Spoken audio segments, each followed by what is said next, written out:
रानो चिड़िया की शादी कुछ ही दिन पहले हुई थी।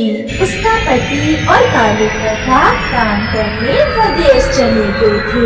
अब घर में थी रानो चिड़िया की सास और वो। पहले तो रानो चिड़िया की सास उसका बहुत प्यार करती थी, मगर अब उसकी सास रानो चिड़िया से खिंची रहने लगी थी। उसका कारण थी गौरी कवि, क्योंकि गौरी कवि हर समय रानो चिड़िया की सास के कान जो भरती रहती थी। कमली, मैंने अभी देखा तुम्हारी बहू बेरी के पेड़ पर बैठी मीठा फल खा रही थी। क्या तुम्हारे लिए नहीं लेकर गई वो मीठा फल?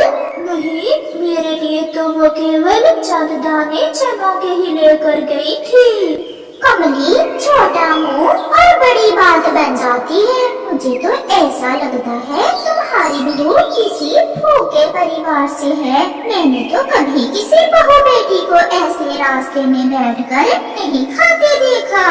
मैं अभी जाकर पूछती हूँ। थोड़ा सा गुस्सा दिखाकर पूछना, फिर मानेगी वो। फिर कमली चिड़िया अपने घर चली जाती है। बहू, कहाँ हो? मेरे पास आओ। जी माँ जी, क्या बात है? मैं रसोई में थी। क्या आज तुमने मीठा फल भी खाया है? हाँ माँ, मैं झूठ नहीं बोलूंगी। मुझे एक मीठा फल मिला था रास्ते में। भूख बहुत सता रही थी, इसलिए मैंने वो फल खा लिया। तो रहने देती, मेरे लिए सूखे चने लाने की क्या जरूरत थी? खुद फल खाती हो और मुझे दाने। आ लेने दो मेरे बेटे को, मैं सब बताऊंगी। सासू माँ, आपको किसने बताया कि मैंने मीठा फल खाया है? गौरी भी उनके घर आ जाती है। मैंने बताया, और किसने बताया? मैंने खुद अपनी इन आँखों से देखा है तुम्हें मीठा फल खाते हुए। तो मैं कौन सा मुकर नहीं हूँ, और तुम कौन होती हो हमारे घर के मामलात में दखल देने वाली? बहू, अपनी जबान बंद रखो। ये मेरी पड़ोसन है, और खबरदार अगर फिर मेरी पड़ोसन से ऐसे बात की। माँ जी, मुझे तो ये कोई शैतान कवि लगती है जो दूसरों के घर में फसाद डालती है। कमली, छोटा मुंह और बड़ी बात बन जाती है। मुझे तो तुम्हारी बहू बहुत होशियार लगती है। मेरी मानो तो इसे आज ही अलहदा कर दो, वरना ये मीठे फल के साथ साथ तुम्हें भी खा जाएगी। छोटा मुंह और बड़ी बात नहीं, काला मुंह और काली बात, ऐसे कहो तुम। यहाँ से भाग जाओ। मैं जानू और मेरी सास, मैं अभी अपने पति को चिट्ठी लिखती हूँ कि तुम्हारा कुछ करे। फिर गौरी कवि बड़बड़ाती हुई वहाँ से चली जाती है। अब तो छोटी चिड़िया दुश्मनी ले ली तुमने गौरी से। जूते मार कर अगर तुम्हें मैंने उसे घर से ना निकलवाया तो मेरा नाम भी गौरी नहीं। सासू माँ, अब गुस्सा जाने भी दे। मैं आज आपके लिए मीठा फल ले आऊंगी। मगर रानो चिड़िया की सास चुप रहती है और रानो चिड़िया भोजन लेने घर से चली जाती है। गौरी कवि भी पूरा प्लान बनाकर रास्ते में बैठी हुई थी। वो रानो चिड़िया को रोक लेती है। सॉरी, अगर तुम्हें मेरी कोई बात बुरी लगी है तो मैं सॉरी करती हूँ तुमसे। अगर आपको अपनी गलती का एहसास हो गया है तो कोई बात नहीं। आज से तुम मेरी सहेली हो। अच्छा, मैंने तुमसे कहना था कि कबूतर कल से बीमार है। जाओ और उसे देखो। अगर मर गया तो कहेगा कि तुम उसे देखने ही नहीं आई। अच्छा, मुझे तो नहीं पता था। मैं अभी कबूतर भैया को देख कर आती हूँ।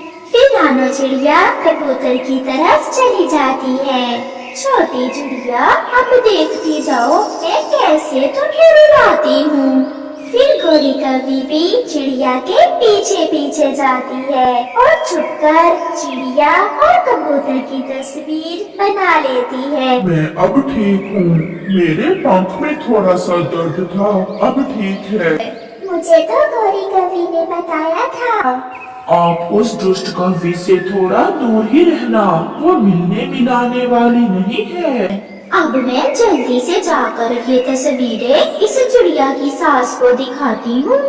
ये तो मेरी बहू है, ये कबूतर के घर में क्या कर रही है? छोटा मुंह और बड़ी बात है कमली, तुम्हारी बहू तो हर रोज कबूतर से मिलने जाती है। उसका किरदार ठीक नहीं है। जवान बहू को क्या जरूरत है किसी के घर जाने की, और उसका तो पति भी विदेश में है। मैं आज ही अपने बेटे को चिट्ठी लिखती हूँ और भेजती हूँ ये तस्वीरें भी। अब लगाना तीर ठीक निशाने पर। क्या कहा गौरी? कुछ नहीं, मेरा नाम ना लेना अब उस बदजबान के सामने, फिर मुझसे लड़ाई शुरू कर देगी। शाम को जब रानो चिड़िया घर लौटती है तो उसकी सास बेसब्री से उसका इंतजार कर रही थी। कहाँ गई थी तुम आज? सासू माँ अभी तक गुस्से में है आप तो। मैं आपके लिए मीठा फल लेने थोड़ी दूर चली गई थी।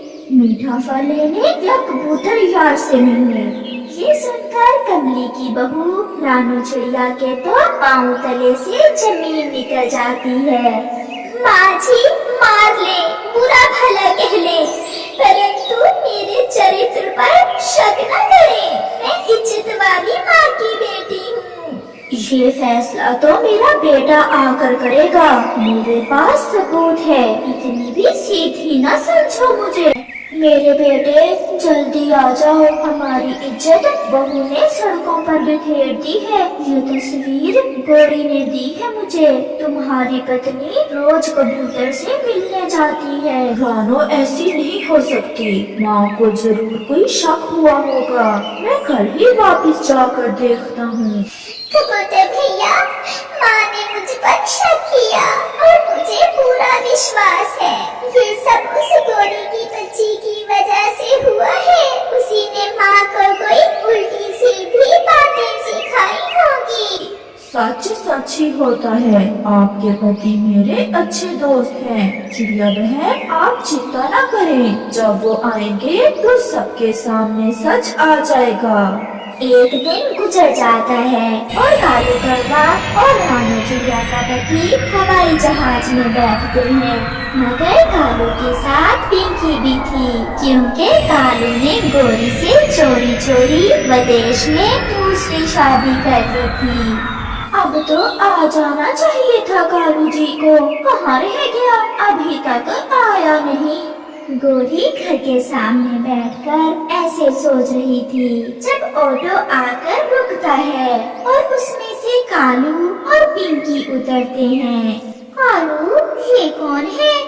मैं ही बता देती हूँ, मैं पिंकी हूँ। ज्यादा लड़ने की कोशिश न करना, मैं भी बहुत लड़ाई वाली हूँ। मैं पत्नी हूँ कालू जी की और तुम्हारी सौतन हूँ। कालू, ये क्या किया तुमने?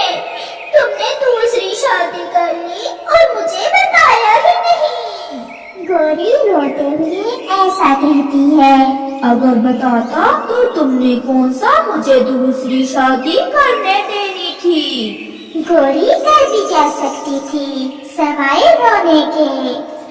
बहुत बुरा किया कालू तुमने, दूसरी शादी करके बहुत बुरा किया।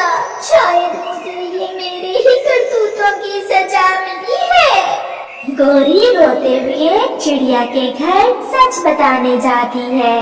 माँ जी सब ठीक है, मगर ऐसा भी तो हो सकता है कि ये आपका वहम हो। मुझे आपकी कसम, मैं ऐसी नहीं हूँ। बात चल ही रही थी कि गौरी कवि वहाँ आकर सब सच बता देती है। चिड़िया, मुझे पहले ही सजा मिल चुकी है, मुझे माफ कर दो। मेरे पति ने दूसरी शादी कर ली है। अगर ऐसे दूसरों की जिंदगी बर्बाद करोगी तो तुम्हारे साथ ऐसा तो होगा ही। फिर रानो चिड़िया की सास की आंखें खुल जाती हैं और वो अपनी बहू के साथ प्यार से रहती है और गौरी कवि रोती रहती है।